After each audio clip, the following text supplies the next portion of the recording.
আসসালামু আলাইকুম সবাইকে। আজকে তৈরি করে দেখাবো লাচ্ছি। এই গরমে সারাদিন রোজা রেখে ইফতারে যদি এরকম এক গ্লাস লাচ্ছি পাওয়া যেত তাহলে সারাদিন রোজা রাখার ক্লান্তি এমনিতেই দূর হয়ে যেত। লাচ্ছি সাধারণত আমরা সবাই কম বেশি তৈরি করতে পারি, তবে ব্লেন্ডার ছাড়া কিভাবে ঝটপটে লাচ্ছিটা আমি তৈরি করে থাকি সেই রেসিপি আজকে আপনাদের সাথে শেয়ার করব। তাহলে দেরি না করে চলুন দেখে নিই। লাচ্ছি তৈরির জন্য প্রথমে আমি সুগার সিরাপ তৈরি করে নিব। তার জন্য একটি পাত্রে আমি নিয়ে নিয়েছি 1/4 কাপ পরিমাণে চিনি। এখন এর মধ্যে আমি দিয়ে দিব 1/4 কাপ পরিমাণে পানি। এখন চিনি আর পানিটাকে জাল করে একটি সিরাপ তৈরি করে নিতে হবে। আপনারা চাইলে চিনিটা সরাসরি ব্যবহার করতে পারেন, তবে আজকে যেহেতু আমি ব্লেন্ডারে ব্যবহার করছি না, চিনিটাকে এভাবে গলিয়ে দিলে টেস্টটা বেশি ভালো আসে এবং চিনিটা গলে নিতে সুবিধা হয়। এই সুগার সিরাপটা বেশি ঘন করা যাবে না। চিনিটা গলে পানিটা একবার ফুটে উঠলে তারপরে 1 মিনিট মতো জাল করে চুলাটা বন্ধ করে দিতে হবে। এর কনসিস্টেন্সিটা আপনাদেরকে দেখিয়ে দিচ্ছি।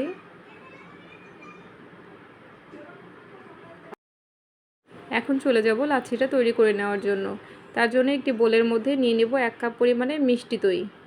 এখানে আজকে আমি 1 কাপ দই দিয়ে তৈরি করে দেখাবো। আপনারা আপনাদের প্রয়োজন মতো এখানে আরও বাড়িয়ে কমিয়ে নিতে পারেন। এখন এই দইটাকে একটি হ্যান্ড হুইস্কের সাহায্যে খুব ভালোভাবে ফেটিয়ে নিব। চেষ্টা করবেন যে পাত্রে লাচ্ছিটি তৈরি করবেন সে পাত্র বা বোলটি একটু বড় সাইজের নেওয়ার জন্য। একটু সময় নিয়ে এটাকে খুব ভালোভাবে একদম স্মুথ করে ফেটিয়ে নিতে হবে। এই কাজটি আপনি চাইলে একটি ডাল ঘুটুনি দিয়েও করতে পারেন। ভালোভাবে ফেটে নেওয়া হয়ে গেলে এখন এর মধ্যে দিয়ে দেব 1.5 কাপ পরিমাণে জাল করে ঠান্ডা করে রাখা দুধ। এই দুধটাকে আমি জাল করে নর্মাল ফ্রিজে রেখে ঠান্ডা করে নিয়েছি। আর দিয়ে দিব আগে থেকে তৈরি করে রাখা সুগার সিরাপ। দিয়ে দিব 1 চিমটি পরিমাণে লবণ।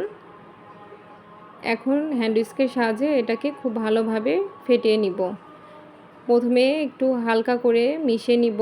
মিশিয়ে নেওয়া হয়ে গেলে শেষের দিকে একটু জোরে জোরে মিশিয়ে নিব বা বিট করে নিব। তাহলে ব্লেন্ডারে করলে যেমন বাবলস ক্রিয়েট হয় ওই একইভাবে বাবলস ক্রিয়েট হবে। আর এই কাজটি করতে আপনার খুব বেশি একটা সময় লাগবে না, তবে একটু ধৈর্য সহকারে করতে হবে। খুব ভালোভাবে ফেটিয়ে নেওয়া হয়ে গেলে এখন এর কনসিস্টেন্সিটা আমি দেখিয়ে দিচ্ছি। আমার কাছে এটি পারফেক্ট কনসিস্টেন্সি মনে হয়েছে। আপনারা যদি এর থেকে আরেকটু পাতলা খেতে চান তাহলে 1/2 কাপ পর্যন্ত দুধ অথবা পানি ব্যবহার করতে পারেন। এমনকি আমি যে দুধ দিয়ে লাচ্ছিটা তৈরি করেছি আপনারা চাইলে দুধের পরিবর্তে ঠান্ডা পানিও ব্যবহার করতে পারেন। এখন এটাকে পরিবেশন করে দেখাচ্ছি। এই পরিমাপে লাচ্ছিটি বানিয়ে আপনারা 3 জনকে পরিবেশন করতে পারবেন।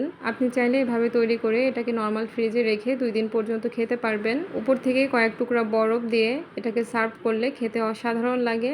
আমি আমার বাচ্চার জন্য বরফটার ব্যবহার করে দেখাচ্ছি না, তবে আপনারা দিয়ে খেতে পারেন। এইভাবে বাসায় একবার লাচ্ছি তৈরি করেই দেখুন। রেস্টুরেন্টের থেকেও নিজের হাতে তৈরি করা এই লাচ্ছিটি বেশি ভালো লাগবে। বাসায় ট্রাই করলে আমাকে কমেন্টে জানাতে ভুলবেন না। আমার রেসিপিগুলো যদি ভালো লেগে থাকে আমার চ্যানেল বা পেজটি সাবস্ক্রাইব বা ফলো করে আমার পাশে থাকুন। সবাইকে অসংখ্য ধন্যবাদ ভিডিওটি সম্পূর্ণ দেখার জন্য। সবাই ভালো থাকবেন, সুস্থ থাকবেন, আমার জন্য দোয়া করবেন। সবাইকে আল্লাহ হাফেজ।